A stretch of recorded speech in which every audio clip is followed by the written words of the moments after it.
I would like Chief Paul Russell to lead us in the Pledge of Allegiance. I pledge allegiance to the flag of the United States of America, to the republic for which it stands, One nation, under God, indivisible, with liberty and justice for all.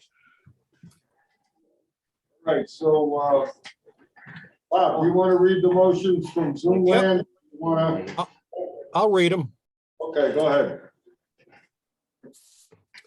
Motion that the Board of Mayor and Burgess approve the minutes of the regular meeting, December 7th, 2021. Each member received copy for review. All right, we need a designated second. Second. How about second that? Not the net, okay. All right, do we have any questions or discussion? All those in favor? Aye. Opposed? Motion that the Board of Mayor and Burgess approve their monthly meeting reports of December. Each member received copies for review. Second. Any questions or discussion? All those in favor? Aye. Aye. All right, just to start off the meeting, as everyone knows, we distributed our test kits on Sunday. It went very well. We had 4 boxes left over, so everyone who came was able to receive a set of test kits. I'd like to thank a lot of people, the police, the fire police, the CERT team, and I would point out that Fran Dambowski, our emergency management chief in charge, led us from home with COVID, a big assist from his wife Janice, my secretary, and even though they were all gone, we functioned very well, and thank you for your extra effort, Fran. And also we have received today 40,000 N95 masks, so that's a much larger number. We'll be able to make a much more fair distribution than with the test kits. So we're working on a plan now. There'll be more than one distribution. I could see 3 or 4, and you know, many people already have masks, but we have a lot of, you know, good high quality masks, so there will be more distributions. Mayor, can I add something to that? I don't view the distribution of the masks as being of the same level as the test kits. The test kits you can't get. Right. You know, unfortunately, they're a commodity right now across the country. And the masks, people have masks. The people that, you know, want to wear masks, they have the masks. They're still available. But we got these in anticipation of what's coming up, and it's not a mention of what side of the mask issue you're on. If you want a mask, we'll have masks available, and it's an individual process. It's an individual thing to do, and we're not going to say everybody walking around Naugatuck is going to have to wear a mask, but they're available for those who want it. That's the best we can do on that. Can I just ask something about these masks? Yeah, Sure. Are they KN95s? they are N95. Are they being properly fitted to the people that do want them? Okay, the fit mask, in fact, we have 3 experts on fit testing masks. If you're using it for your employment, and it is they're needed for your employment, and this is a nutshell, I don't mean to jump on you guys, and I appreciate if you jump in at any time. If it's required for your employment, then you have to wear it like a firefighter has to wear some, they have to be fit tested with their air pack stuff. They have police, if they have a used for their gas mask, they have to be fit tested, stuff like that. If it's a requirement of the job in that respect, then there is fit testing. Okay, As far as you, me, the other person wanting to put a mask on and walk wherever we walk, fit testing is not important. okay. And guys, you're the experts on it, you know. I don't know for experts, but that's exactly, Well, I was that's only, my understanding. yeah, because I get fit tested for mine with my job. Oh, of So course, yeah. that's why I was just curious if they were offering that to the public, if they wanted to be like along with the N95, if they wanted to be properly fit tested. Well, I do have a gas mask at home that I was fit tested, and I'll even tell you the date. It was September 12th, 2001. And I am now about 56 pounds lighter, so I'm sure if I put it on, it's gonna be, Yeah. so they do have to be fit tested. I think it's annual basis. And no facial hair on the No facial hair. Okay. So that's the story. Okay, Okay, just, don't mean to jump on your stuff. I can see, Fran, you made a complete recovery and I'm very happy, so. I don't say a complete recovery. I still, haven't had any libation yet. Okay. All right, public comment. So, we're gonna open it for public comment to people present or on Zoom. So if you're on Zoom and you want to speak, go to the chat box, raise your hand, do something to make it known. First call for public comment. Please state your name and address. How's everybody doing tonight? Excellent. My name's Aaron McCool, 51 Brook Street, Naugatuck, Connecticut. Some of you may know me, I'm on the Board of Education, and I came here tonight to ask for your guys' help. As I've been talking about some guidance at the Board of Education for some time now, and I was looking for some more of the branches of our government here in town to work together. I think that the current guidance is segregatory and discriminating against children in our school. I've gotten a number of calls, emails, and messages from parents over the last several weeks. In the last 48 hours alone, I've talked to 20 different parents, and some of the stories are really heartbreaking. We have some kids who are being quarantined when they're not sick because of close contact or exposure from someone else, because we don't have policy at the Board of Ed right now. And I have not been able to convince my colleagues alone that we should be voting on policy. And so the guidance that Mr. Montini has put out is being followed differently in the 9 different schools, because we all have every ship captain there, right? Every principal, every nurse is applying them a little differently. But I have heard about students on IEPs in the 10 days that they're being quarantined, getting 45 minutes of instruction. And that is not the same education that we give kids in school or that we expect for our children in Naugatuck. And knowing how important our children are to all of us and how important education is, I was hoping to come here tonight to make you all aware, to ask you all to be a little more involved, or if you can, to watch some of the minutes. So maybe you've seen the article that the Citizen put out where they transcribed some of the minutes from last month's meeting. I know many of those parents whose stories need to be told are going to come out this month, and tell them to the board. But any support I can get from the Burgess committee to help the board know that we need to set some policies so that guidance is not segregatory, discriminatory, or applied differently based on school, because we're not clear about what the direction of our town should be, would be very helpful, especially because we know that some of these kids, when they're quarantined, their younger siblings or older siblings still go to their school. Their parents still go to work. And when their friends get out, they still hang out after school would have been in session. And so they're not really quarantined because they're not truly sick. And I think all of us know that the sick people are staying home, and we're trying to do the right things. And I would just love some help in changing and clarifying our guidance to not be segregatory, discriminatory, and make sense. Thank you, guys. Thank you.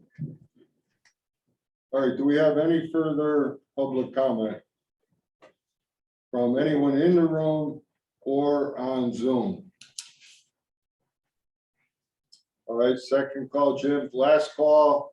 Any further public comment? All right, hearing none, we'll go to item 7, NAC monthly report. Deputy Chief, do you want to come forward? I know you handed out a report. Kyle's on the Zoom. Kyle's on.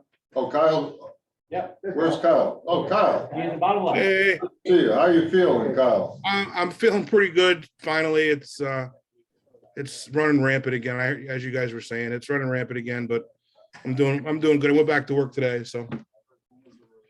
Good. So, bring us up to speed, Kyle. Yeah, so I think Chief Hanks had given you the folks that are there a copy. Jim, can I share my screen? Sure. Yeah, you should be able to share it. Now, you should see a green button. Yep, let's just find the right one here.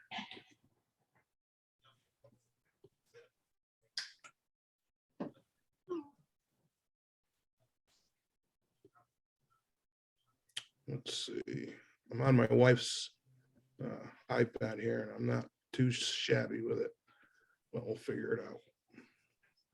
No, that's not working. All right, well, that's not working. I'm not too shabby with these Apple products. So I believe that you folks have them. To the other Burgesses that aren't there, I will get them. I will get you copies to folks that are on the meeting via Zoom. But nonetheless, if you folks look at it, we had a very, very busy month. Again, just over 500 calls, lots of transports. Our response times are still on par. We're doing good with that. We've been doing a lot of mutual aid into Waterbury, and then second is into Middlebury. The past few days alone, I know that's December, not November, but it has been very, very, very, very busy with mutual aid calls and calls in general.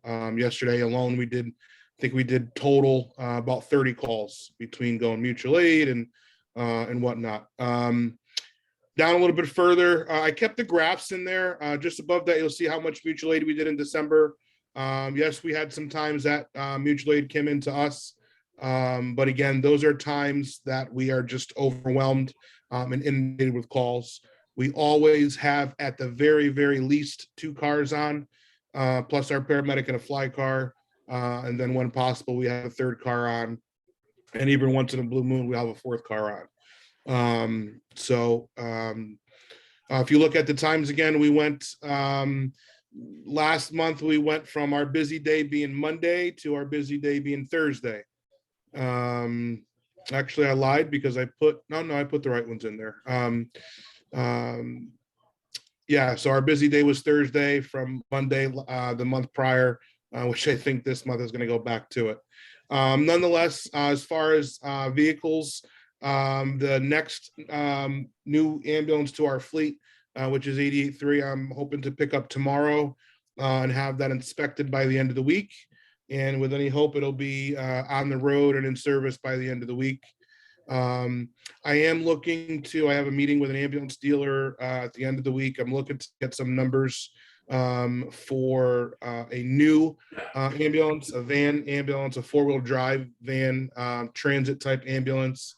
I'm hoping to do that within, at least get the order in within the next 6 months, depending on how we do with cash and donations. There's a little note there. I don't know if you guys see that. Donations are welcome. Yeah, I hope to do that soon to get that order in, which will be fantastic. We are working on, I have one of the older ambulances up at one of our ambulance outfitters. They're looking at that to see what kind of shape it's in. It needs some work and if it's going to be worth it. And we're going to look at either keeping that one or keeping the other one and getting rid of one of them. So we'll see how that goes. I hope to have an answer on that either this week or next week. So we'll see how that goes. Our guys and gals have been doing an outstanding job, as I'm sure you see and hear them. We threw a small holiday party for our group a couple days before Christmas. Thank you to those of you that attended. It was very well received by the employees. Many of them came to me and said, how much they enjoyed it and how much they appreciated it, and noting that they've never received treatment like this before. So I think that's huge. They're feeling appreciated, which they are. We're trying to give back to them a little bit. Obviously, treating them good makes their performance a little bit better. So we're hoping to keep that up and keep that going. But everybody's doing the best they can. I have updated, for whatever reason over the years, our status as a public charity was not kept up. That is now back up and running. So we are listed again as a public charitable organization. This helps us when it comes to, with the money we bring in for fundraisers or donations and things like that. So that's something good to look at. I've been working and having some conversations with the IT director there, Jim Kay. We're working to get switched over and update our IT system within the building to get on the town's network, which is much needed. We had some issues over the last week that we've got some quick fixes in, but we're hoping to do that. It'll help our connectivity within the building and the security of our system, as well as obviously for Naugatuck Ambulance, it'll help limit and decrease our overhead cost or overall cost for IT service and service. So that'll be huge. We are trying to plan a nice meet and greet with all of our donors very soon. Obviously, with COVID where it is right now, it's very difficult. Over the past few weeks, month or so, we've had 6-ish employees out, myself included, Gretchen included, that have come down with COVID. We have 2 or 3 that are out currently. So we're doing the best we can, and we're trying to limit as best we can. Also, we made some changes on our operation as far as when we're wearing masks, where we're wearing masks in our building, on calls and things like that.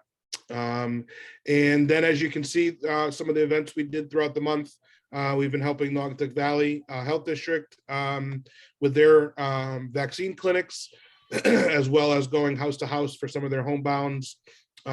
We held a fundraiser for the EMT that was injured, Josh Enriquez, over at the event center, which went very well. Thank you to those of you that attended that, as well as the tree lighting ceremony, which was really, really cool. For us to be there, which was nice. The crews actually donated their time. We had 4 people that were there off the clock that stayed down there and handed out some treats for the duration of that, and as well as our on-duty crews went through. And it was also really nice to be able to see the tree that came from in front of our building be lit up there. So Gretchen did take place in the United Way Tree of Festival of Trees, which was nice. And we also spent some time down at the senior center. He handed out some files of life and some Band-Aid dispensers and had some nice interaction with some of the folks down there. So other than that, we're going strong. We're very, very busy. It's outrageous how busy we are some days. Yesterday was one of those days. We're pressing on. Our people are doing great. We continue to appreciate all the support we're getting, the feedback that we're getting. We welcome it. If there's anything you folks have, please call me, text me, email me, ideas, anything you have. But again, we appreciate everything you've done for us. And that's where we're at. So. All right, thank you, Kyle. Does anyone have any questions for Kyle? No, I have a few comments for Kyle. Kyle, of course, we've conversed and, appreciate everything you've done to bring Naugatuck Ambulance to where it is right now. It's a welcome change, and, I just don't want to keep beating a dead horse because we've mentioned this time and time again. But since you took over the reins, and before that, when Jeremy was outfitting the company, get it ready for your arrival, there's not a week that goes by that I don't get a compliment about what your crews are doing. And people that have used the services before notice the difference. They notice the level of care, they notice commitment that your people have. And, you and I are on the same page. We come from the same mold. If I got something to say, I'm going to say it to you and vice versa.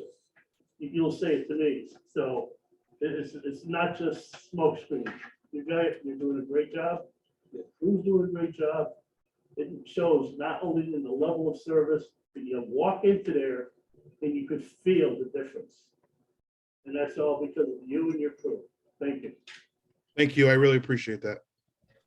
All right, any other questions for Kyle? All right, we'll go to item 8. Jim K, could you put the map on the screen? And just to lead off, I'll say tomorrow, January 4th, our RFP, request for phase 1 proposals for parcel B is going out. It will be a public document. For you, Andreas, it's on the borough website with all the exhibits. It's a lengthy document. It talks about mostly a project for parcel B, but it also talks about future phases, future projects, and an overall effort to bring vibrancy to the downtown area and to, really move forward and bring back the river and bring back, create a greenway on the east side of the river and utilize the river and connect the greenway to Greenfield North and South and to get those properties on the tax rolls and make them part of downtown. We also talk a lot about our Rubber Avenue project and, our Risden project, our recycling company project, lots of projects, lots of activities. So, we waited for this moment to be certain that we had real two-way train traffic and a real commuter line. Now we do. We're going forward with all of our projects this year. So parcel B, well, later this winter, we'll be moving forward with our Uniroyal Lanxess freight train project. We're already on track. We've already started our Rubber Avenue project. On February 10th, I believe we're going to have an announcement on our Naugatuck Waterbury Industrial Park project. Our infrastructure project, our ARPA money, utilizing it for all of our projects. We're having engineers look into that now to give us a plan as to the best way to utilize that money. So a lot happening. It's happening, I don't want to say exactly simultaneously, but in the year 2022. So buckle up. We're gonna have a lot of work, and there's gonna be input. There's, Burgess's, planning commissioners, zoning, fire, everyone, police is gonna have input into what's going on. So for those of you who are looking for extra work, there's gonna be plenty to do. A lot of things happen in the daytime, but no one is excluded. So there's just going to be a lot of activity starting now. So I gave you a little rest, and now we're going full speed ahead. So I sent everyone the document. It's going out. I will say this, that we've compiled a list over the years of who we're sending it to, but we are absolutely open to more names or more ideas as to how to get it out. If anyone has anyone they want to have us send it to, we will. In addition to our list, it's on the state website. I believe we're going to be advertising in a regional trade journal. And we're giving it to all the brokers, all the engineers, all the people, everyone who's already contacted us. But if anyone can think of anyone else, just let us know. We'll get it out. And as you can see, we will be expecting proposals by April 29th.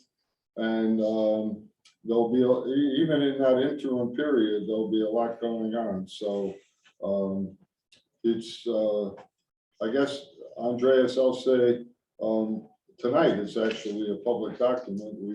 we're discussing it in public. It is already on the website, Jim. It is. So it's already on the borough website, so it's a public document. You can get a copy if you have any trouble. Call Lee. Jim needs a little sleep there after his return to action, so. From Hawaii. So, We feel happy, Jim. I know, I can see it. So that's it. Any questions, thoughts, comments? Anyone want to ask a question, say anything, do anything? Just can't wait to see it come to fruition. I know. Yep. This is super. Okay, item 9, 2021-22 grand list. We're going to defer that till next month. Shelby's still working on it. So we will be talking about it next month. Now, for those of you who are new to the budget process, it's an important piece of the equation because it basically tells us what our new revenue from development from last year will be. So it's an important item, and there's a lot going on with that item, and we will have Shelby here to discuss it with us when it's ready. Item 11, upcoming special meeting regarding trash disposal options. I'm going to try and stay calm when I give this discussion, but I will start off by saying that the state of Connecticut is completely lost at sea and are not giving municipalities any legitimate trash disposal options, which means that we are going to have to make some decisions in January and February. And we are going to be left with 2 options. Option 1 is to stay where we are now with Mira, and they will be presenting us with quite a bit of information and numbers in mid-January, and I believe a proposed contract, and that is option 1. Option 2 is going to be to work with a private company. We are not working now with our current company, USA.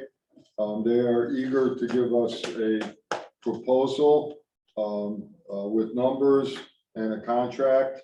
And in fact, I received the contract today.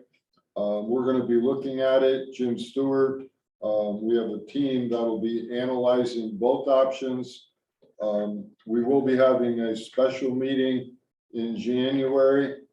I guess we could talk about some dates tonight, but it's an important decision, and we want to get the best information we can and put it in 2 columns, and we're going to have to pick one of the 2 in, I'm going to say, early February, I would say at the latest, but so January and February are going to be very important meetings on that one issue. They're big ticket items. Basically, everything's going to be landfilled out of state. The exact opposite of what we were told 30 years ago, landfilling was bad. Now that's the direction the state is going, out of state landfilling.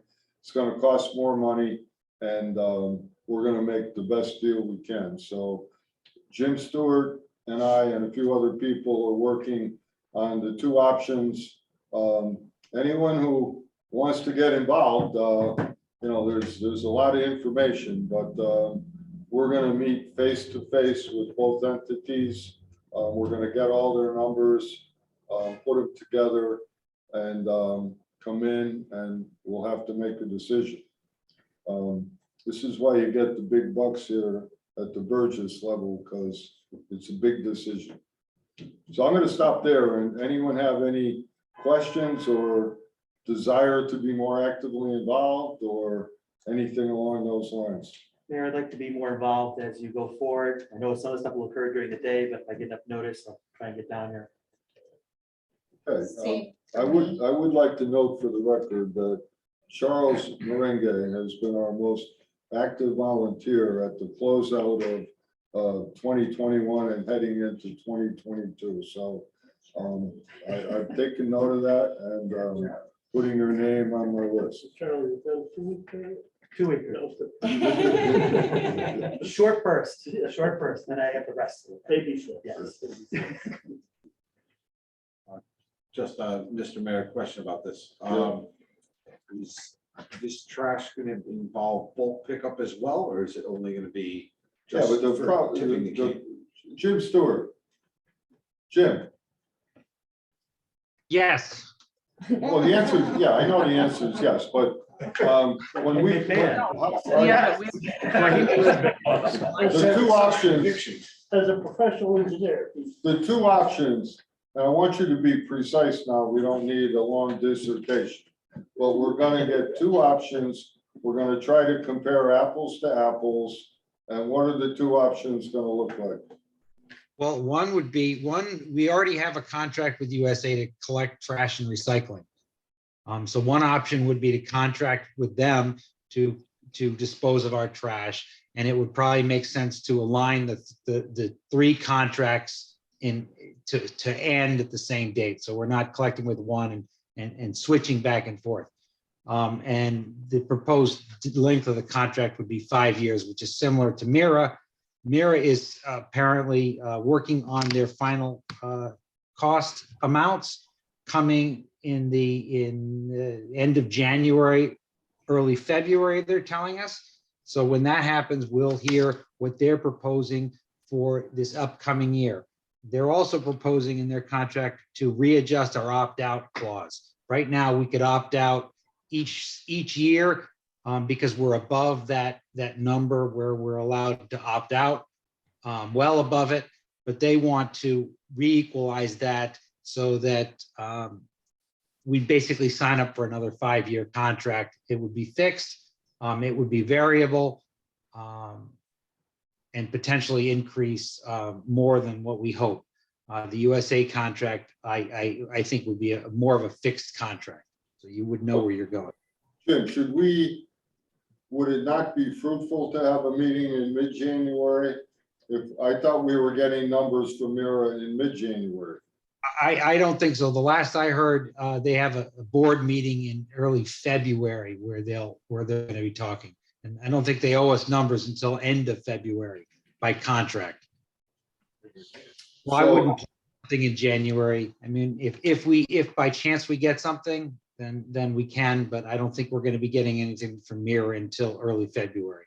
Well, I think what we'll do is we'll have a special meeting in January anyway, and maybe start educating everyone on what we have, what the issues are, what it looks like. And then we have some other issues we're going to talk about in January. And then it sounds like we won't have to pull the trigger on this until February, correct? I absolutely don't think so. I believe that you're correct. Okay. All right, anyone tonight want to ask a question about trash disposal options? Okay, it's a big issue, so we're all gonna keep our eye on it. All right, item 11. I am pleased to appoint Charlie Merengue as our Burgess liaison to the Conservation Commission. So thank you for taking that on, Charlie, and we look forward to your reports. Continue the good work of Carl Hurt. That's it. All right, item 12, I appoint Michelle Healy as an alternate member of the Regional Planning Commission of the Naugatuck Valley Council of Governments. And I would just note that Michelle, if you don't know her, is a rising star in land use. She's learning a lot, going to seminars, and she's becoming extremely knowledgeable and valuable. So we thank her for taking on that task for us.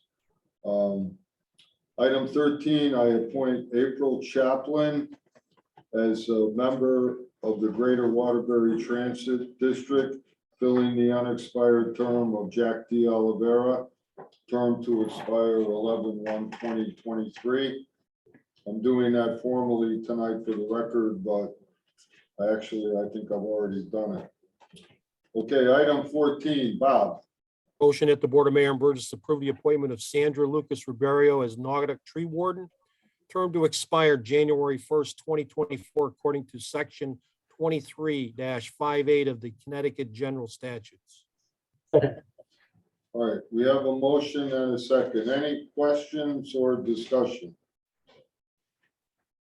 I would note that tree warden is an important and sometimes difficult task. So thank you, Sandra, for taking that on. All those in favor? Aye. Opposed? Motion that the Board of Mayor and Burgess approve the appointment of James Stewart as the Naugatuck Deputy Tree Warden, term to expire January 1st, 2024, according to section 23-58 Connecticut General Statutes. Any discussion? All those in favor? Aye. Opposed? Motion that the Board of Mayor and Burgess approve the reappointment of Dr. Robert Matus, Hillside Avenue, Naugatuck, as a member of the Saunders Trust Advisory Board, term to expire January 1st, 2024. Questions or discussion? All those in favor? Aye. Motion that the Board of Mayor and Burgess approve the reappointment of Julie Sampaio, Lynn Road, Naugatuck, as a member of the Saunders Trust Advisory Board, term to expire January 1, 2024. Any questions or discussion? All those in favor? Aye. Motion that the Board of Mayor and Burgess reappoint Kathleen McPadden, Kingswood Drive, Naugatuck, as a member of the Saunders Trust Advisory Board, term to expire January 1st, 2024. Questions? All those in favor? Aye. Opposed? Motion the Board of Mayor and Burgess has approved the reappointment of Fran Dombrowski, Moonlight Circle, Naugatuck, as a member of the Emergency Planning Committee of the Council of Governments, term to expire January 1, 2025. Questions or discussion?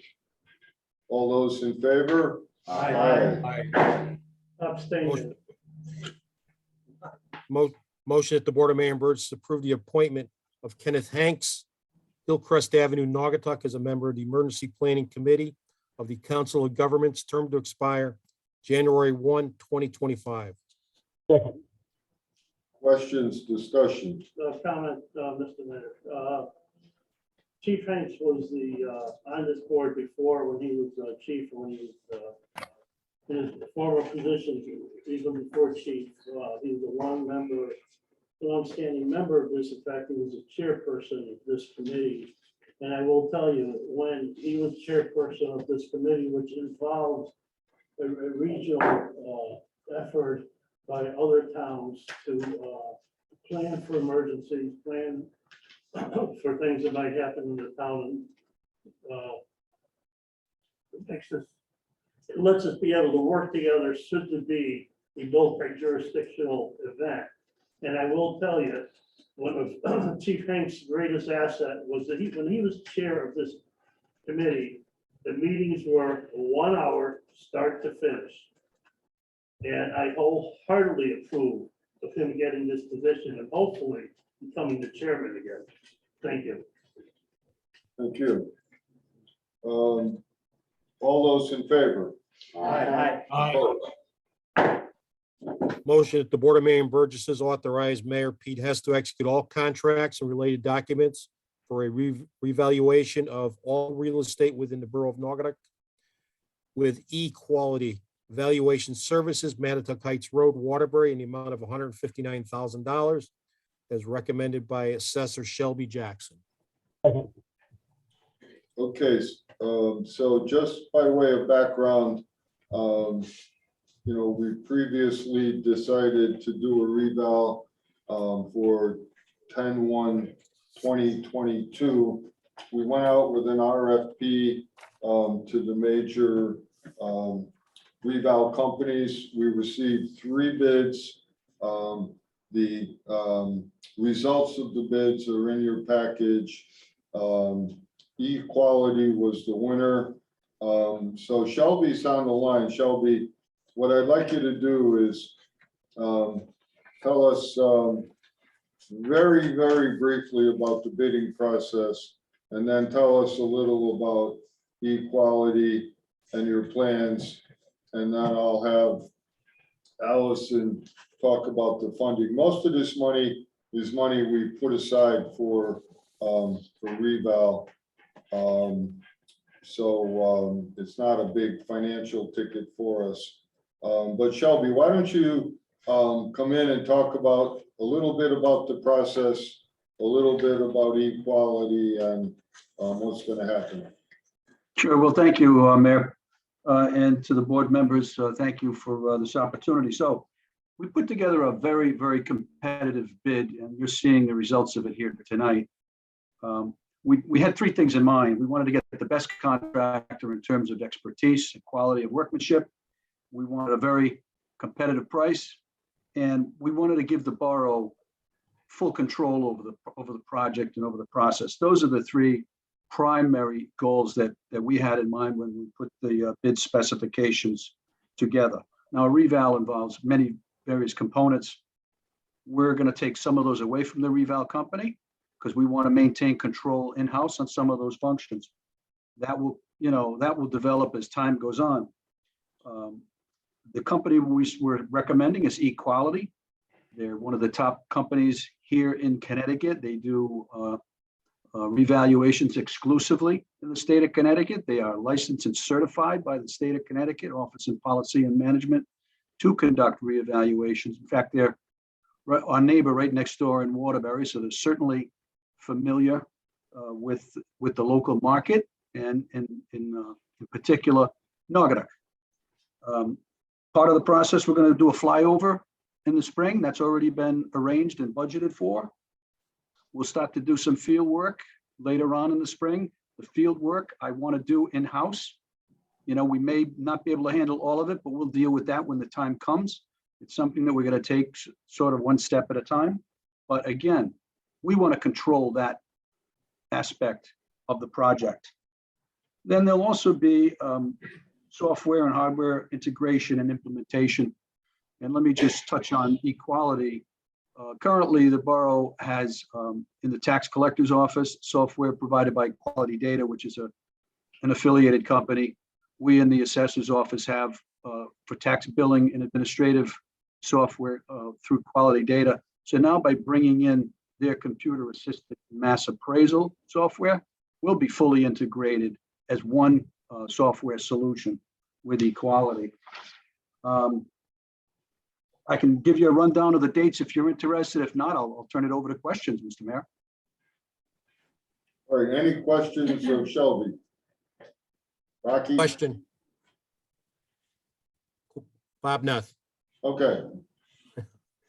Shelby, have you used E-Quality in the past? Number 1. Number 2, how long have they been around? And number 3, I know that we've used Vision, and Vision is a integral part in a lot of the different municipalities in the state. Just clarify on those 3 questions, please. Sure, very familiar with both of those firms, and their software is very similar in terms of the functionality and their as far as the different functions that they offer. So very similar to the Vision product. I personally, over the course of my 30+ year career, have done 6 revaluations with Vision Appraisal. So I would have been happy with either one of these contractors, but E-Quality, I think we all thought that they put together the best proposal. They're putting together the best team of people, at least in our opinion. And of course, their price was very, very competitive. we look forward to a successful project with them over the next year. How long have they been established? Oh, yes, yes. I don't know, but I'm going to say between 10 and 20 years. Okay. Now, Thank they you. may have changed over the years, and they may have started off as municipal valuation service and then changed, to e-quality over the number of years. Vision has done the same. They started off as Vision Appraisal, and then now they're Vision Government Solutions. But equality, the team of people and the company that we're dealing with, I'd say probably 20 years. Thank you. Thank you. And what's their time frame for getting started and finishing? So we would like to have the contract resolved, signed, and executed by the end of January. That's the date that I need to sign the grand list, and I intend to fully turn my attention to the reval project. So that's our goal, to get that part of it accomplished by the end of January. Then from there, we begin what's called a conversion of our existing data or information that we currently have. We're going to convert that into their new software. We're going to begin to analyze the market, sales that occur throughout the market, and we're going to start that process probably through April. At the same time, that flyover, I think, is going to be in March. So those three components will come together hopefully by April. And sometime in May, just after that is concluded, that's when we'll really focus on field work. We want to go visit properties that have sold because we need to understand the conditions of the sale at the time of the sale. We're not going to go out and do inspections. So this is not a revaluation where we knock on doors and ask for interior inspections. That is not part of our plan here, but we will be out in the field checking measurements, checking buildings, doing a lot of field checks to make sure that the information we have is accurate. And then we do a field review that as we generate preliminary values, we again go out into the field. Well, let me back up. The field review includes building permits. So we have to visit all those properties that take out building permits and do additions, renovations, that type of work, throughout the project. Between, I would say, May and August, we're going to begin to develop preliminary values and go in the field and test our information, an actual physical review of the property. Between September and October, that's when we really finalize the valuations. November, we send out notifications. Next December, we'll do what they call informal hearings. So that residents may come in and ask questions, or if they feel that we have the wrong information, there'll be an opportunity to a vetting process to get that squared away and straightened out. And then January of 2023 is when we plan to implement the new values as part of our 2022 grand list. I would think one of the biggest concerns are properties that have upgrades that haven't pulled permits. Is the flyover enough to take a look at that, or is there any other way to capture those lost items? Yes, there is. So I did mention that between May and August, we're going to be doing a field review. And that's when we develop preliminary values. That's when we'll be out there. We'll actually be driving by every property in town. And we'll see, if something on the exterior has been done. Certainly that's easy enough to pick up. But, certainly myself, our in-house staff, we are trained to sort of make a proper estimate of what we think is appropriate. We also have other tools. A lot of tools today are technology. We have the multiple listing service. We have realtor.com. You would be surprised how much of this information is already out on the internet, and we're able to glean that, then go out in the field and verify our work. So, we fully intend to make that part of our project, identifying properties that may have done work without permits. That's part of the process. Thank you. The recent increase in sales values of houses. What if that's something that's a burp and it lasts for 6 months, 8 months, a year, and then suddenly the prices go down again? Will it still be fair to use those current values? So that's an excellent question, and that's something that weighs very heavy on our minds, and it's going to be a very important, integral part of the process. up until now, we've seen an increase in trend. There's no doubt about that, and significantly.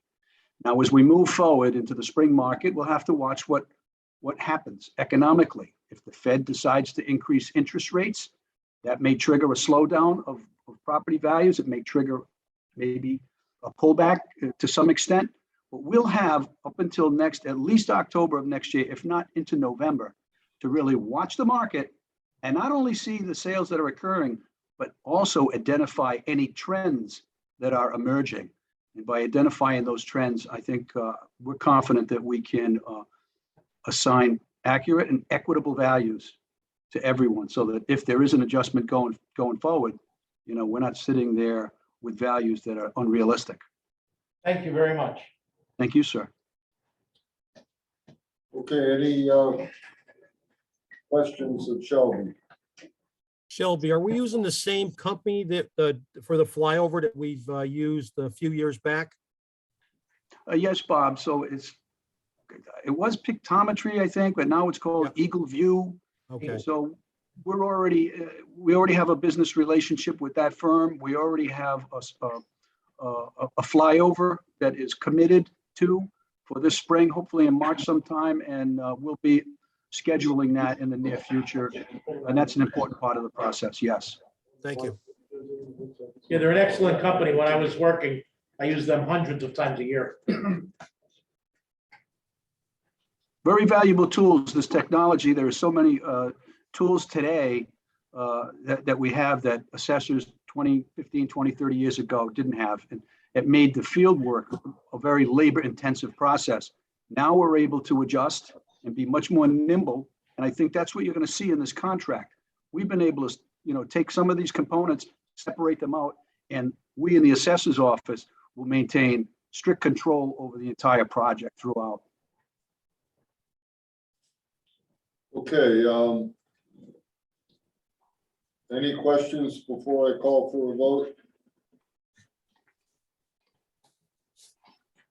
Okay, all those in favor? Hi. Aye.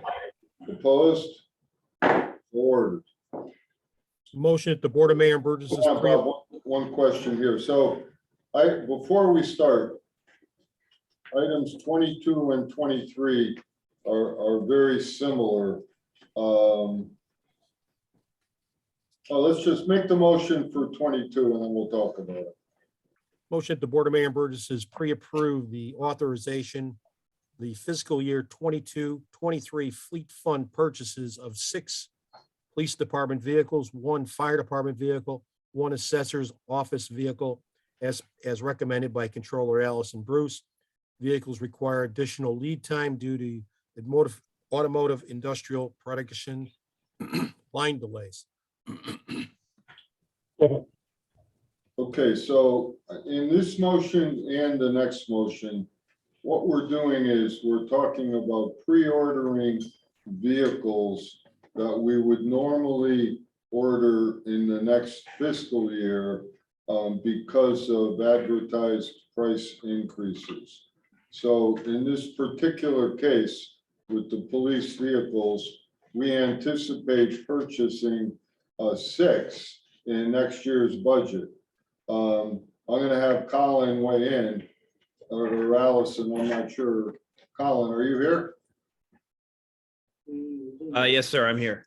Okay, so why don't you tell us about the price increase that we're aware of, and that price increase is the reason why we're bringing this up to pre-order the vehicles before the budget is adopted. Yes, Mayor. So the reason that we're presenting this before you in January is under the recommendation of the longtime vendor MHQ.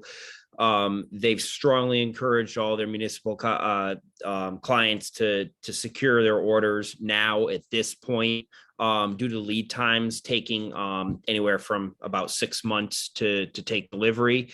My intent in presenting this before you is to authorize the purchase of these vehicles, or the delivery rather of them, and the paying for them at the end of this fiscal year. So if we can secure the order them, and then obviously we'll formally take possession of them at the end of the fiscal year. That's just a national issue that we're having to cope with. One of the vehicles that we purchased for the last cycle, the pickup truck, still has not come in yet. It was actually purchased as a 2021, and it's actually going to be delivered to us as a 2022. This is something that everybody's dealing with right now. So I think it's efficient of us, it's smart of us to just lock in our order right now. We're not asking to spend any money. We're just asking to basically generate the recs and secure it, and say that we will be paying for them when they come in at that point. And we've also spoken to this vendor as well too, and told them that while we're ordering them, we will not be accepting delivery of them until the end of the fiscal year. And they said they understand that, and they prefer to have these lined up at that point, guaranteeing that we'll deliver and pay for them at that point. Okay, any questions on this item? All right, hearing none. All those in favor? Aye. Opposed? So ordered. 23. Thank you. Motion that the Board of Mayor and Burgess pre-approve authorization of Mayor Pete Hess to execute all contracts and related documents for the early ordering of Pierce triple combination pumper with Firematic Supply Company, Ramsey Road, New York, in the amount of $798,000 as recommended by Fire Chief Paul Russell. Expected delivery date would be July 2023. Prices are to increase 7% on February 1st, 2022. Okay, this one is similar. It's slightly different. In this case, we're pre-ordering an item that we would normally be putting in next year's budget. The only difference is that because of the extreme length of time to get the truck, we wouldn't be paying for it until the year after.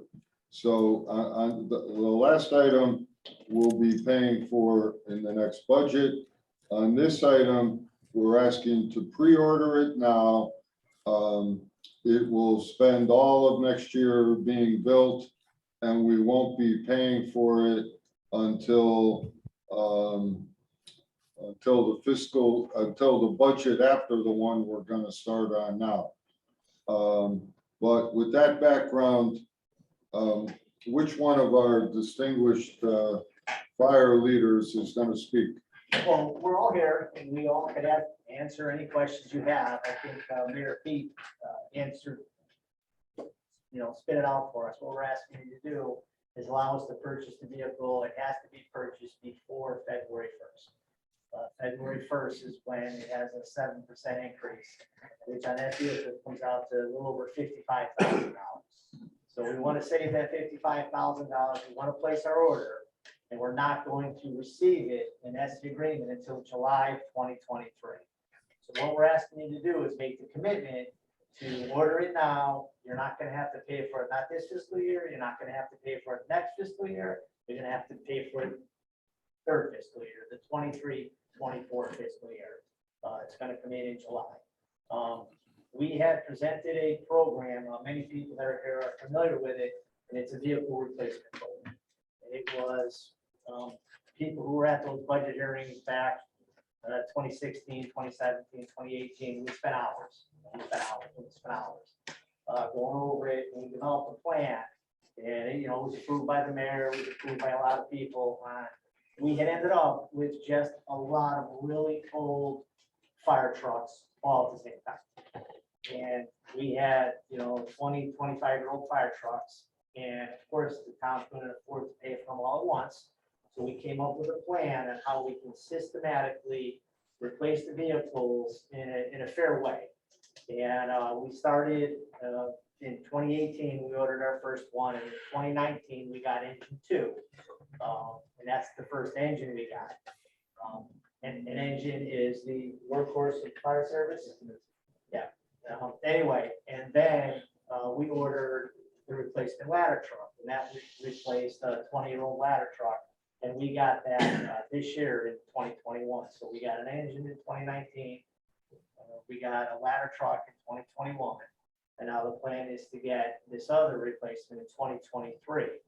And that's going to be replacing a 1996 fire engine. So it's going to be, with math, 27 years old, 26 years old, when that comes in. So that's the plan. And that's what we're hoping you guys will do. Right, so we made a plan where we would pay for a new engine by way of the lease. I don't know, Allison, you may want to jump in, but by way of the lease, every 2 years, we would take on a new payment. And that's what was negotiated back in 2017, 18, whenever we had the crisis. So we're following the plan, it's working well. And Allison, do you want to chime in about the manner in which we'll finance this truck? So we're gonna be financing this truck over a 10-year period.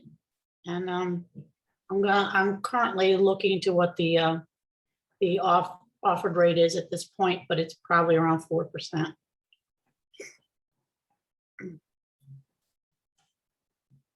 Okay, and the first payment will be when, Allison? It'll be due in the fiscal year 2024. Okay, so what we're doing today basically is trying to save 55,000, correct, Chief? That's correct. All right, do we have any questions of any of our three esteemed chiefs here? I think when we originally talked about this years ago, the price that was put on it was 822,000. So actually, this price is very Yeah, reasonable. we had a guesstimate. Usually it's approximately a 4% increase every year. Yeah. And actually, last year, they only increased the prices 3%. You know, I don't know how the math all works, but Yeah. we're basically buying the same thing that we bought. It's a great deal. And the one we have is going to be a year and a half older. We're going to hope it holds together. There's parts available. And then I believe the next item on the list will be the rescue truck. In 2025. Yeah. Yes. Yep. And that 2020, and that's a 2000 rescue truck also. Yep. So that'll be 25 years old when we. Gotcha. Thank you. Now, if you look at the numbers, they're talking 7% savings, which is a little over $56,000. That's the price of another vehicle for a fire department. Yeah. So basically, we're saving the price of a vehicle by going into it now. So it's a no-brainer. And I'm good at no-brainer. Okay, any further questions? One of the people that should get some recognition is Walter. Walter has done a terrific job in analyzing what is actually needed for the fire department on this particular truck. I have talked to him a short period of time the other day, and Walter's done a good job in handling this particular pumper as he did for the aerial truck that we got in. So thanks to Walter on all his hard work. Knew he was made chief for a reason. Okay. Any further questions or comments? All those in favor? Aye. Opposed? Aye. Thank you. Somebody vote? No, It's a late eye. it was a late eye. Item 24, Motion that the Board of Mayor and Burgess authorize Controller Allison Bruce to refund following tax refunds approved by Tax Collector James Goggin as if read.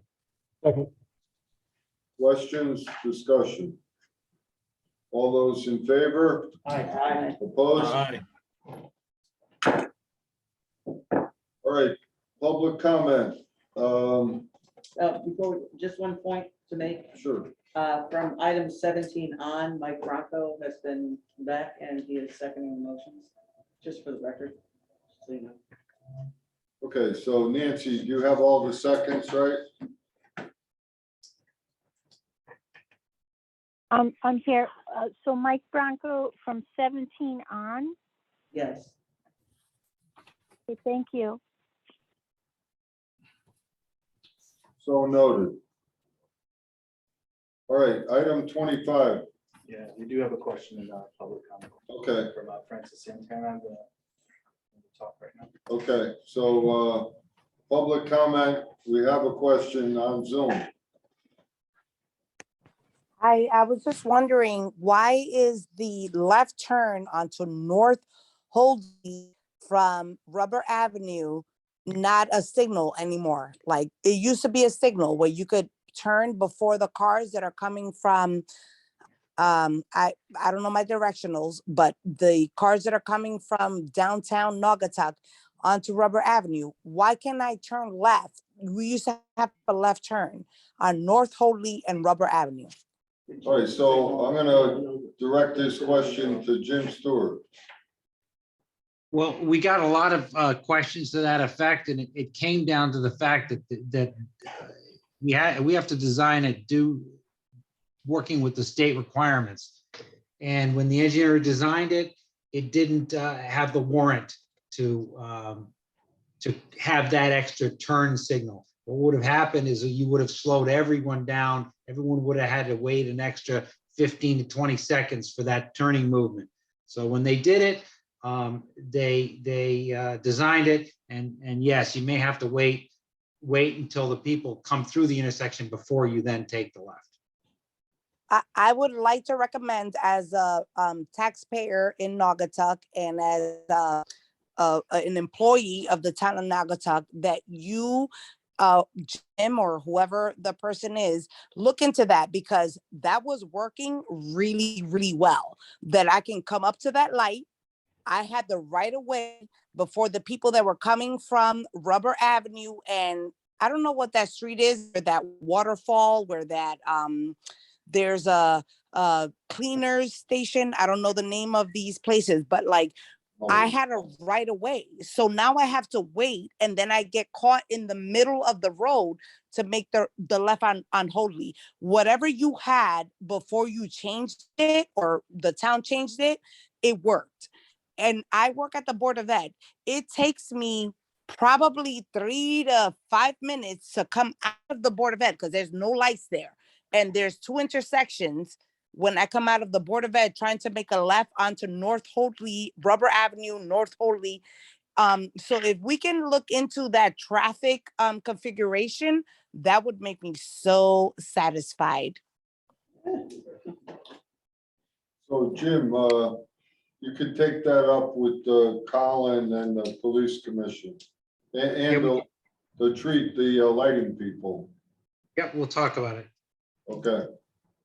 I always love it when the state comes in and tells Naugatuck what we have to do on our roads, when they have no clue of what's going on in Naugatuck in certain areas. I love it. Yeah, so, I mean, what's the background on this, Jim? What, I don't understand even why it was changed. Well, originally the intersection was ranked as the most dangerous in town from accidents. It also had no traffic loops and no pedestrian crossings for the high school, no handicap ramps. So we applied for a local accident reduction program, and we're able to get, I believe, 90% state funding. So with that funding, they want to make sure that we follow the up-to-date traffic design manuals, and that's what the design came up with. Well, they came up with a different conclusion when they initially installed it, though, right? I don't know whether they had designed it and what they used as standards when they originally designed it. I seem to remember reading the report, and they said, based on the engineering standards for line of sight, there was a long enough line of sight going down towards downtown on Rubber Avenue that you could see a vehicle coming far enough away to make a left-hand turn. It didn't mention anything about traffic and how many cars go by, but it did say line of sight. Right. You know, you consider the volume of that intersection too, in the direction she's speaking of, that also impacts the businesses of that plaza. If you get traffic backed up or people waiting to make that left turn up Holy, That's gonna affect the plaza where we actually have a few new businesses going in. That's not good for business on Rubber Avenue, so definitely should look into that. You know, the traffic the other way is gonna get delayed, one way or the other, at least with the light, you're regulating it in both directions. You take away that turn signal, then it's a free-for-all as far as people letting someone go through or not go through. The volume on that narrow stretch of Rubber Avenue is just a bit much, so I think that light would be a great idea.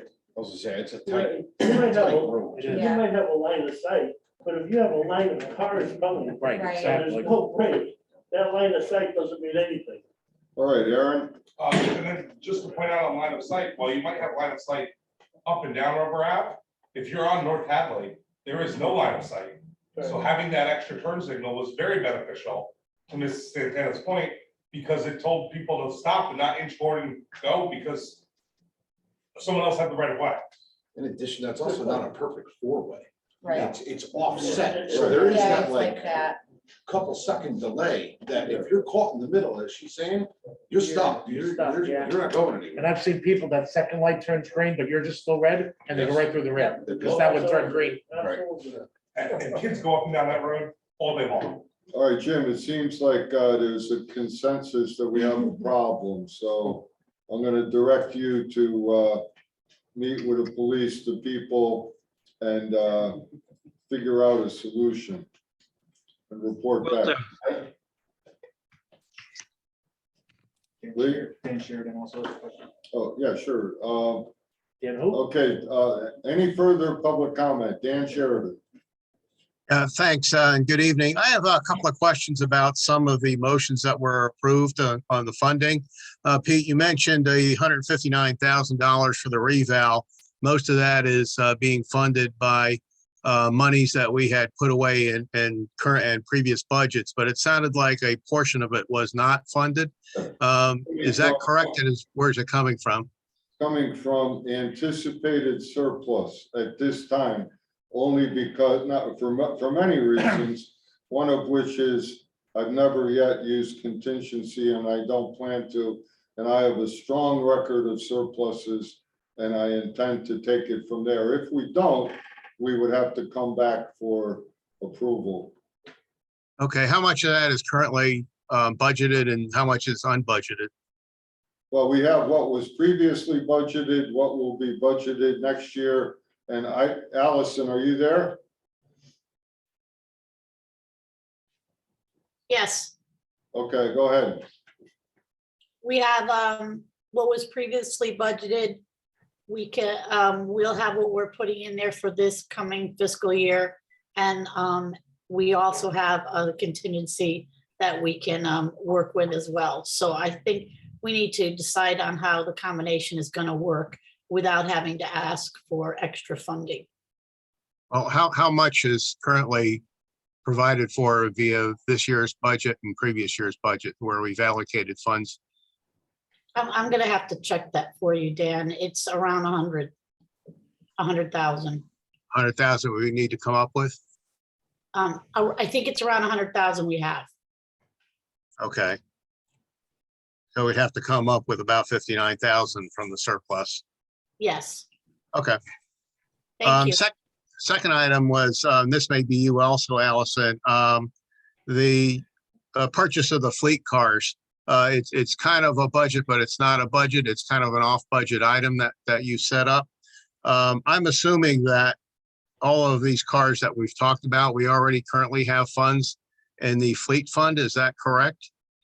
Yes, and when we presented the plan last time, we gave a 5-year scenario, and we're within and slightly under year 2 of that 5-year scenario.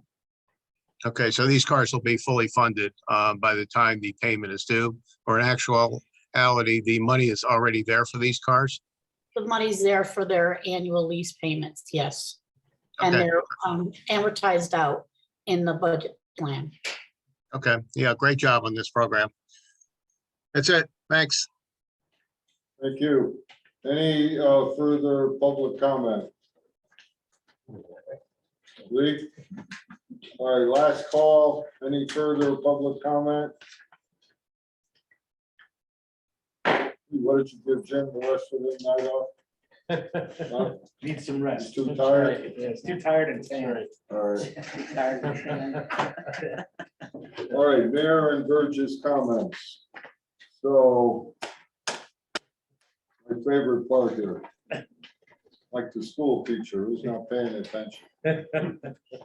I'm gonna have some sense of order to this tonight, just to, Charles, as the most eager to work so far Just- this year, Just loving it all. what do you have to tell us? Well, December was a nice quiet month for the most part. I was able to attend the water pollution control meeting, and that was very educational, albeit short. But I think it's important we pay attention to what's going on there, and I'll make sure I give you guys reports on that, because as we learned last year, it is a major part of our town budget, the funds that we get from that, and working within the new agreement that we have. So it was very educational, and looking forward to continuing with that. All right, and I'll say this now.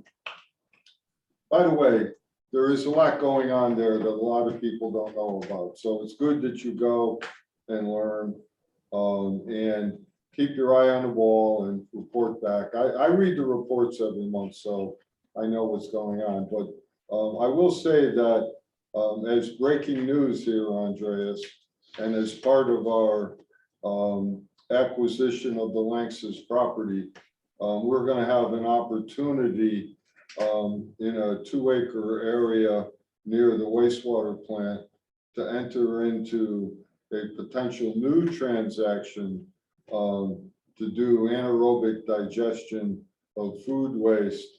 And that could be a project that could generate significant revenue. I don't want to make any promises, but I'm going to say revenue in the range of $1 million a year of new revenue. So it's going to be a project that's going to start up soon, and we're going to look into it. DEEP is very excited about it.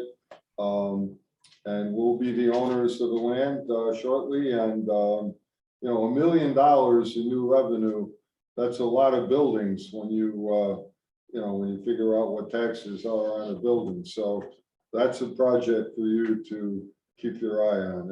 And there'll be more about that coming, I'll say, in the spring.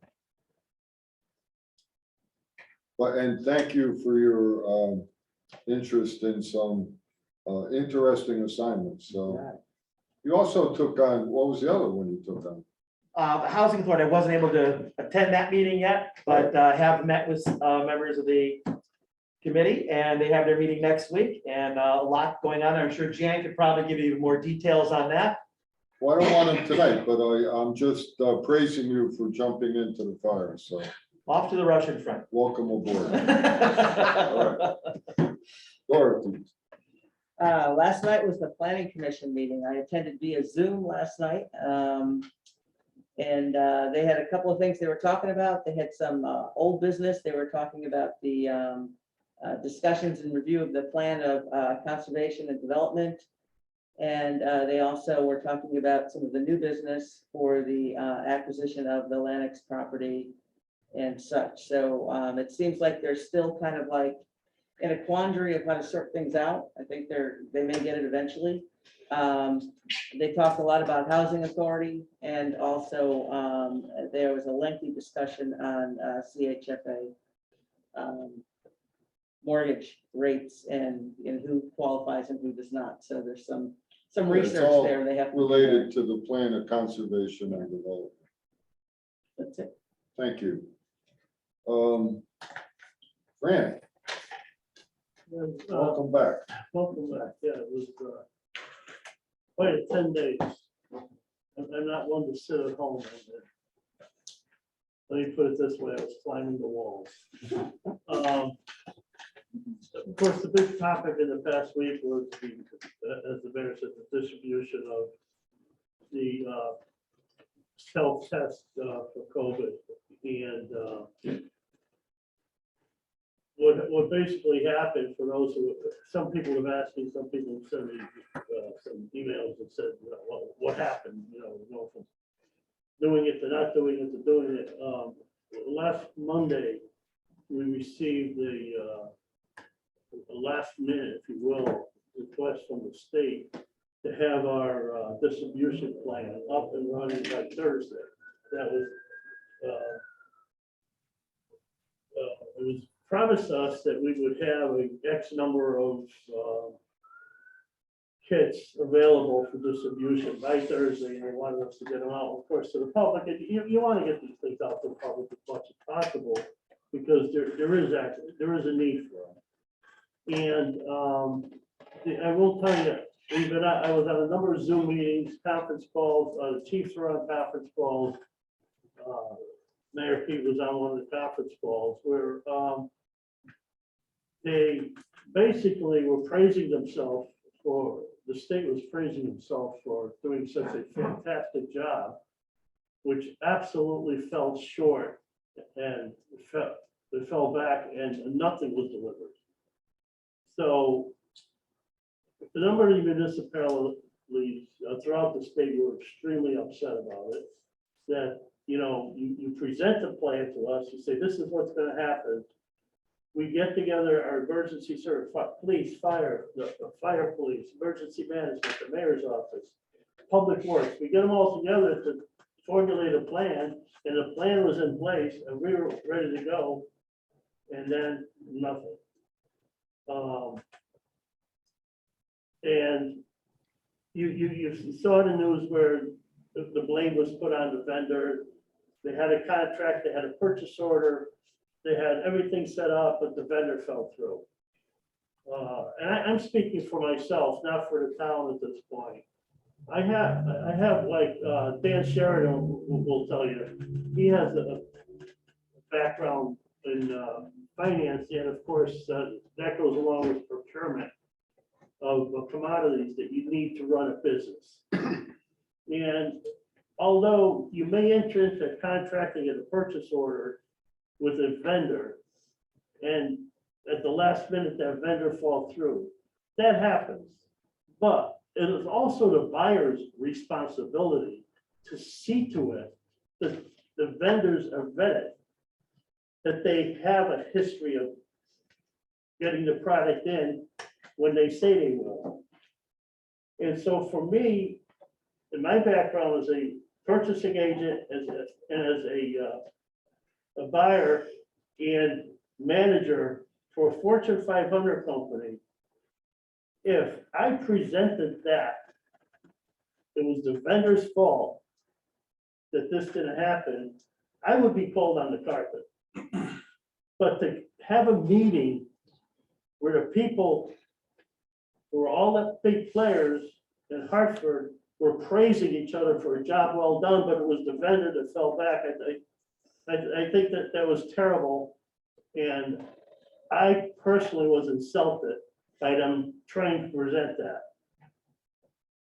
They might have had a plan, they might have bought something, but they didn't follow through and vet the vendor and ensure that those products were going to be here. And that, as opposed to sitting on a loading dock or in the cargo hold in Los Angeles.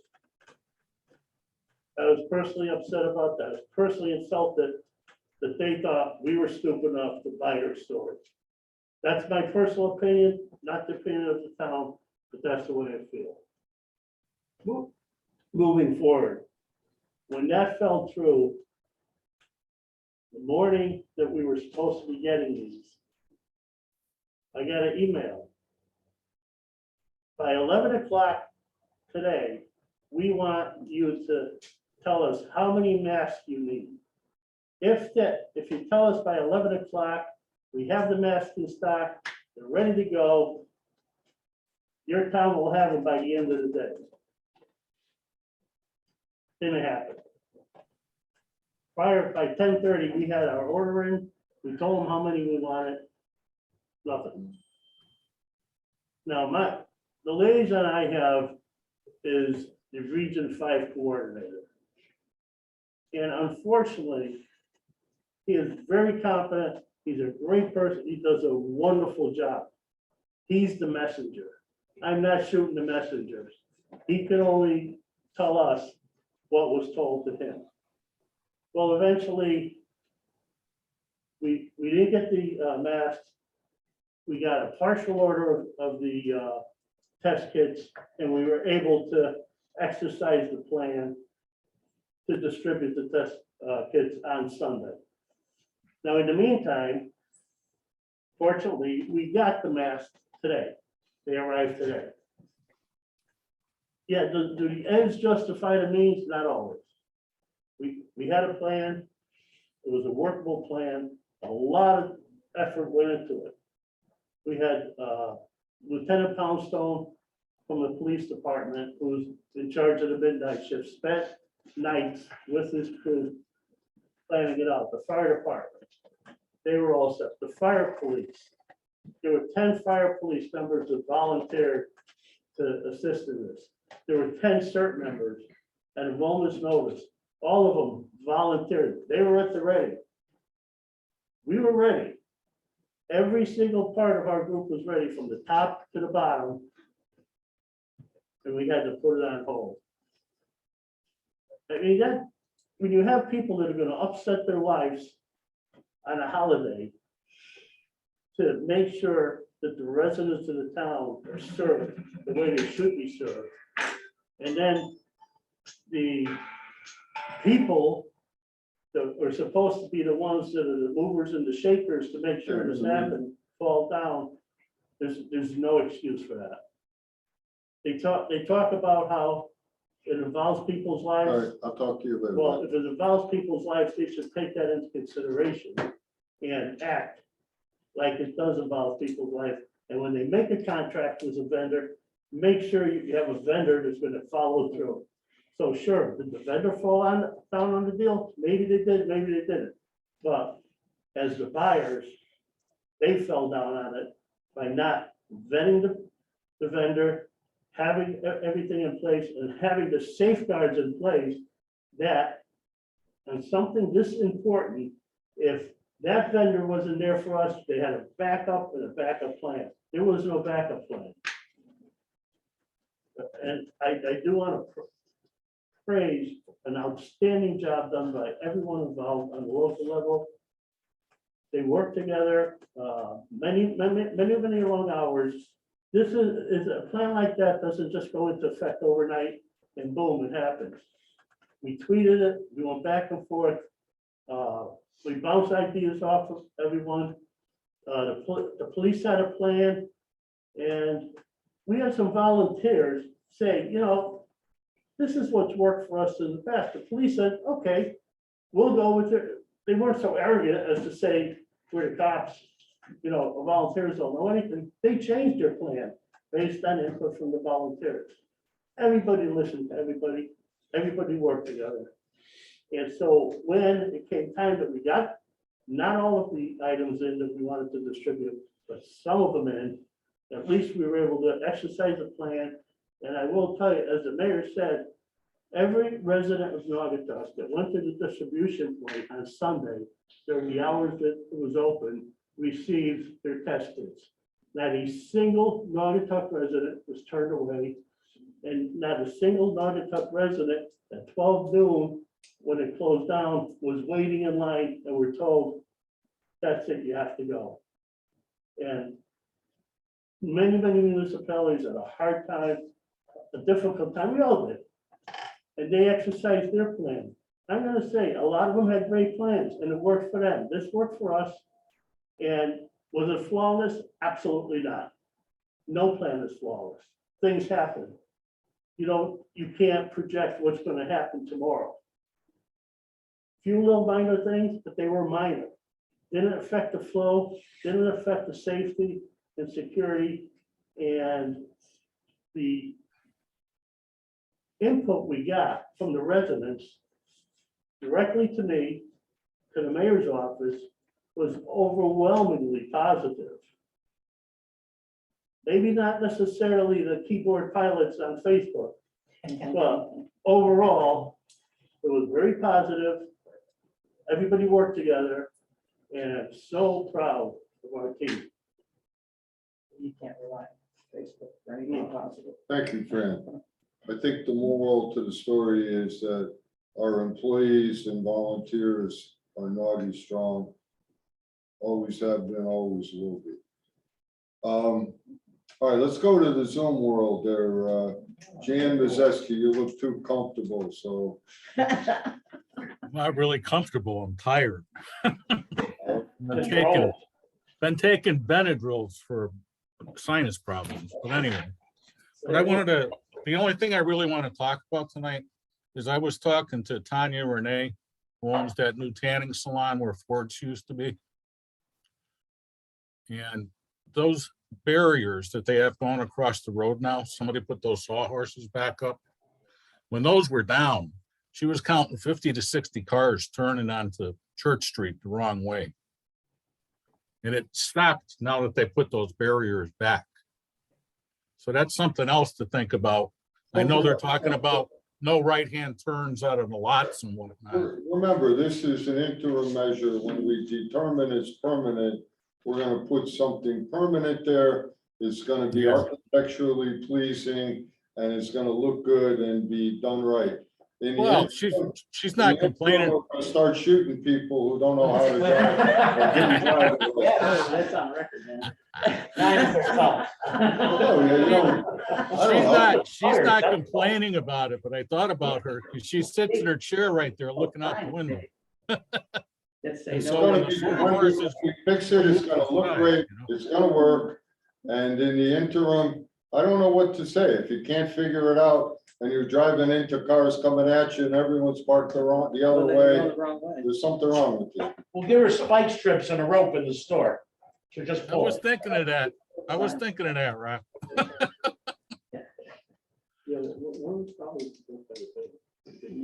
Yeah, that's where the biggest issue is And people I pulling out of the noticed bank. Turning out of the bank one day, there was a box truck parked across the street and it was Yep. blocking the one-way sign. Yep. So Days of parade, somebody did that. Rocky and I and Colin, and So, we've been talking about that this evening. I want to say something because it's all part of parcel B, downtown development, infrastructure. Now, remember, in the next couple of years, we're going to totally redo the infrastructure downtown on Church Street. There's going to be all types of changes. When everything is said and done, it's going to look great. In the interim, it's not going to look perfect. It looks pretty good, but it's certainly less I than love it. perfect. People just don't Yeah. pay attention. Yeah. That's what it boils down to. Yeah. Basically, But anyway, we're within the next couple of years, it's gonna look totally different and it's gonna be gorgeous. So in the interim, we'll just go with the flow. Anything else, Jan? That's enough. Okay, Mike. Yeah, I have no comments, Mayor. Hey, your friend there, John Pollard, I put him on the list at your request. Do you have a recent address for him? Yeah, I just sent it to Jim Stewart. Okay, good. So I asked him to reach out to you. Okay, good. Thank you. Bob? Couple items, sports complex, the company that's working on the project is still continue to gather information. And and once they get that, they're extremely close to getting back to us with a plan. I don't know, Pete, you've probably had more dialogue with them in the last few weeks. I don't know if you needed to add anything more to it. So let me just throw this out there, and I'll if anyone wants to make a comment, this would be the time. But I think that everyone on this board and the town in general is very much in favor of the sports complex, and that the town will work with them to either give them land at a low price or maybe even for free tax incentives and help someone that's going to build a first-class sports complex. So the missing point is that someone has to put up 10, 12, $14 million. And that's what the engineering firm is working on. And they say they're making progress. So if they have the person to do it, we will sit down as a group and come up, make some decisions. There's a lot of possibilities. But if anyone is against that notion, I'd like to hear it now because we're trying to do everything in our power to assist them. Good, you knew, Bert? Megan, you're good? I love it. Okay. All right. Dorothy? I'm fine. Okay, because we haven't probably talked about this since you've been here, but we're full speed ahead. Anything else, Bob? Yeah, I just have a email thing going with Fran and Rocky and Colin McAllister regarding how we could try to alleviate the crazies from driving the wrong way on Church Street. And so there's got to be some plans out there, whether there's some, no right turn signs coming out of the municipal parking lot or out of Ion Bank. I mean, it's kind of ridiculous that people can't see that you got freaking cars on both sides of the road going this way, and they decide they want to come the other way. I mean, I had a perfect experience with it one day when I'm driving down Church. Some idiot's driving the wrong way up Church. So I don't know. I don't know what else you can do. That's I'm all set. Okay. George? So just a thought on the one-way over here. I noticed that the barriers are straight on. What if they were angled toward, like, almost like a bottleneck? So that the cars are trying to turn onto that. You see two barriers almost at an angle at you. So you kind of realize that your traffic's being funneled towards you. That's just a suggestion we had, that I had. The Park Commission, I unfortunately was not able to attend on December 8th because it was canceled. So I'm looking forward to getting into that this month. I'm also going to be meeting with our chief of police this weekend. Just going to meet, have coffee. I think we're going to meet the police department, and so I can get some better insight about the police commission. And the final thing is, I just want to say I'm very excited about Parcel B. I think the revitalization of downtown is going to be big for Naugatuck, and I'm really looking forward to it. Good, thank you, George. Oh, one other thought I had. Go ahead. You were looking for $2 million for a sports complex. I think we all pool our money and buy a Powerball ticket. There you go. There we go. Yeah. I thought you said you were gonna write a check. Right? She's got her purse out. I'm just. You know where the money is. So I was not able to attend December's health district meeting due to joint boards being the same night. I also noticed in the calendar, it's like that every single month for the entire year. They're at the same time, date. Oh, Yeah, so, all right, we'll figure out something. yeah, we'll figure that out, Yeah. but I just wanted to bring that to everyone's attention. And then the senior center, I went down to their holiday event, which was great. It was really nice to see everyone together again. I did reach out to Harvey to see if there was anything he wanted me to pass along. God bless it. He's great. And he said that they did put up signs for masking in the building now. Everyone's cooperating. It's been fine. They wanted to thank Fran and the Unified Command Team for providing the senior center with face masks, sanitizer, water. And they will be having their Senior Health and Wellness Education Expo on Thursday, the 21st of April. And that was it from Harvey. All right, thank you. So think about something you want to do. Yeah, definitely. Okay. Rocky? Yes, sir. Happy New Year, fellow Burgesses. Couple of things. What about me? Okay, you too. A couple of things. I wanted to thank the Park and Rec Department, Kim and Santa and the gang. We had pet photos with Santa. It was tremendously successful. And it was just great to be able to have that with all the precautions in place, and it went over very well. So we're looking forward to having even more of that this year. Also, hopefully within the next 30 days, I want to get together with Fran as the head of CERT and Ken as the head of the fire police to move forward on the ordinance to give the fire police and CERT a bit of a tax break.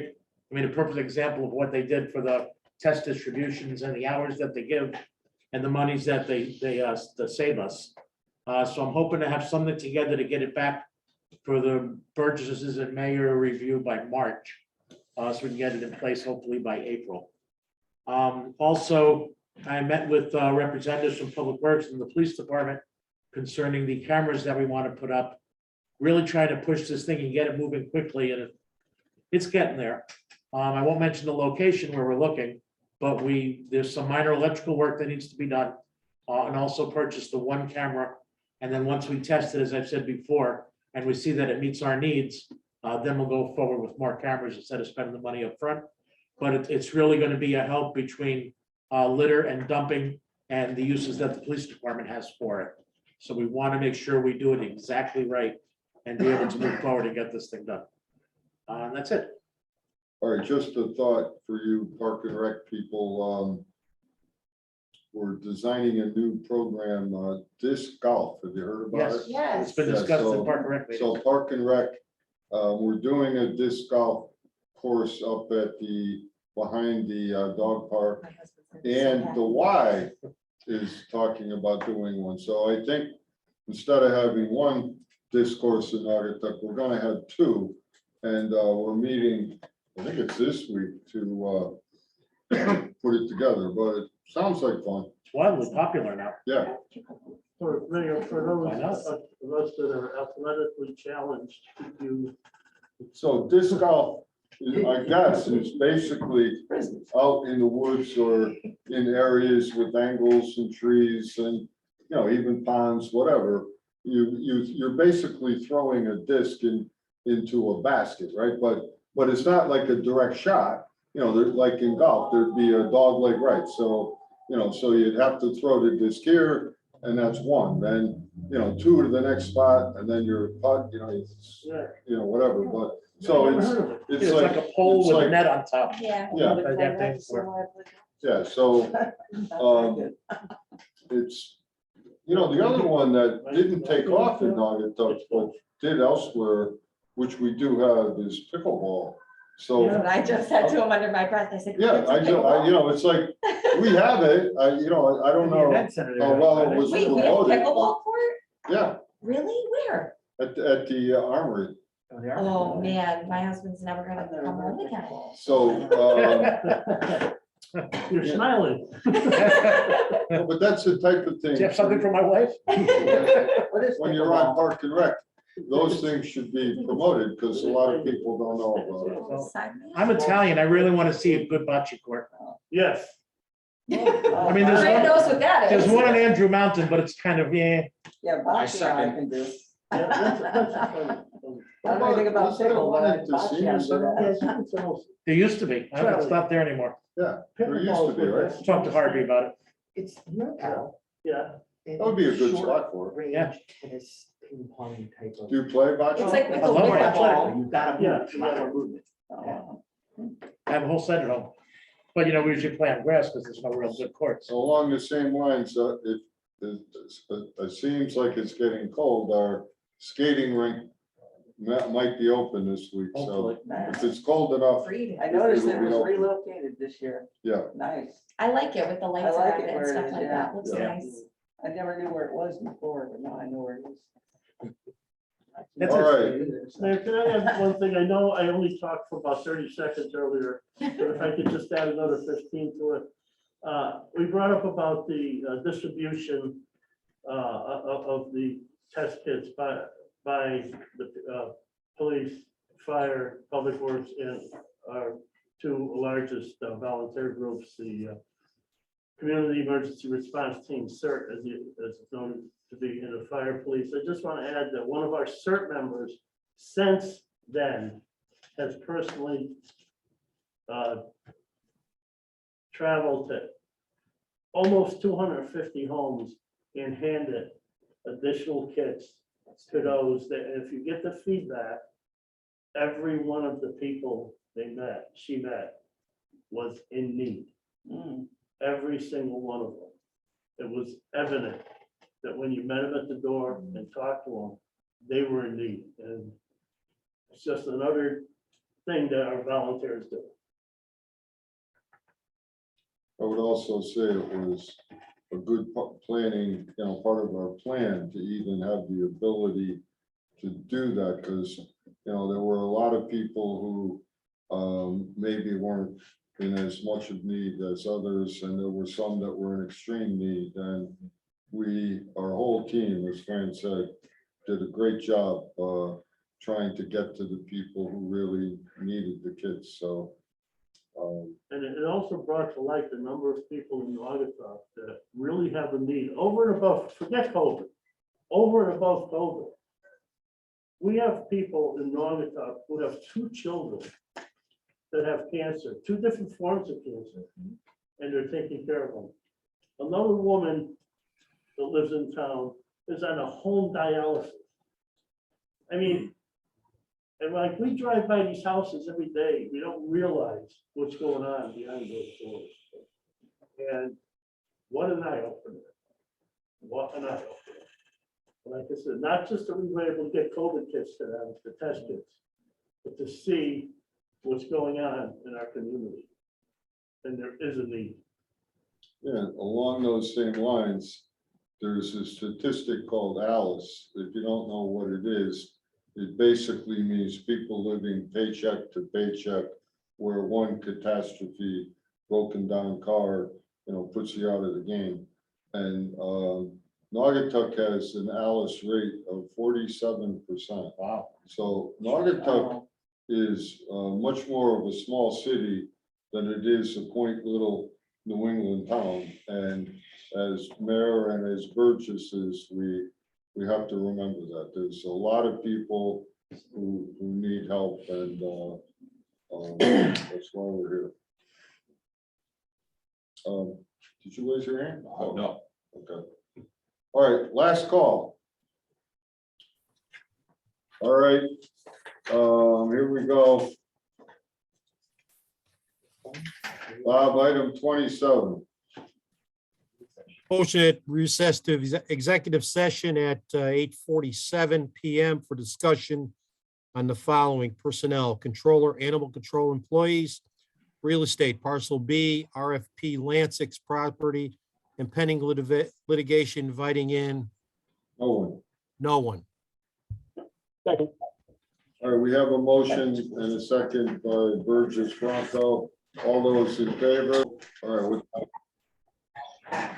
I'm going to reconvene the regular meeting at 9:17, and I will ask for someone to read motion 29. Motion to adjourn. Second. All those in favor? Aye. Opposed? So ordered. I've yet to see. Amen. Motion adjourned. Lee Levy. No, huh?